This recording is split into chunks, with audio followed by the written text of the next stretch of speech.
დღეს ერთად მოვამზადოთ უგემრიელესი აჭარული ხაჭაპური და ასევე გაგიზიარებთ შეხვევის თუ გამზადების მეთოდს, რომელიც არის ძალიან მარტივი. დარწმუნებული ვარ, ბევრმა იცით, თუმცა ვინც არ იცით, ან გინდათ რომ ნახოთ, აუცილებლად ნახეთ ვიდეო და სცადეთ. და სხვადასხვა ყველიც გაურიეთ და ძალიან მოუხდა. აბა დავიწყოთ. ამ ცომს გამოვიყენებ, რომელიც არის ჩვეულებრივი საფუარიანი ცომი და ჩემმა გამომწერებამ დარწმუნებული ვარ, კარგად იცით, იმიტომ რომ ხშირად ვიყენებ და ყველაფერი გამოდის უგემრიელესი. შეგიძლიათ იყიდოთ სუპერსტორში ან Walmart-შიც არის გაყინულების მხარეს. შეგნით 6 ცალი და არის აი ესეთი. აქედან 2 ცალი ესეთი მოზრდილი ზომის აჭარული გამოგვივა. ესე დავიწყებ, ეხლა გავყოვ გუნდებს ორად და ამოვაგუნდავებ, ამოფუვდეს. აი ესე. და შემდეგ უკვე დავიწყებ გამზადებას.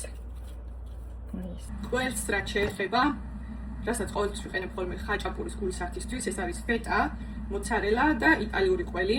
ასევე გეგმავ რომ გამოვიყენო სხვადასხვა სახეობის ყველი.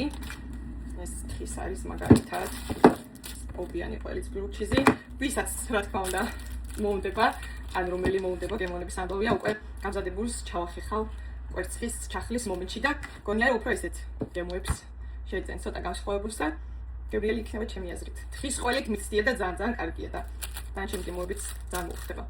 ვნახოთ. დავიწყე ახლა გაფრთხილება და ესე იგი ამ მეთოდის მომგონმა გაიხაროს.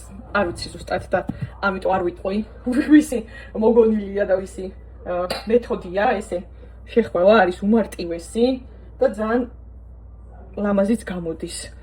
და თან ყველიც ყველგან ნაწილდება.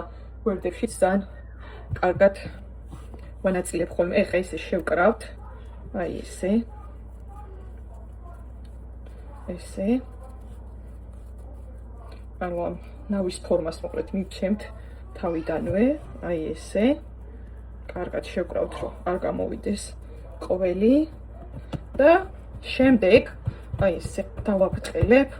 დარწმუნებული ვარ, ახლა უმეტესობა მიცით და ახალი არაფერია, მაგრამ მოკლედ ვინც არ იცით ან გინდათ რომ სცადოთ, მათთვის გამოგადგება და ძალიან მარტივია კიდევ ერთხელ გაიხაროს ამისმა აკეთებელმა პირველად ვინც გააკეთა და მე გვასწავლა ყველას. აი ესე გავჭრი ახლა ამას და აი ესე დავიწყებ გვერდებზე გამოპენვას. ესე მოვამზადებ, რომ უფრო კარგად დაინახოთ. გავიყვათ ცომს. ძალიან ბევრი გაფრთხილება არ უნდა. ეს წაგრძელებული ფორმას მივცემთ. ნავის ფორმაზე მე კარგად ჩავდოთ ყველი და კარგად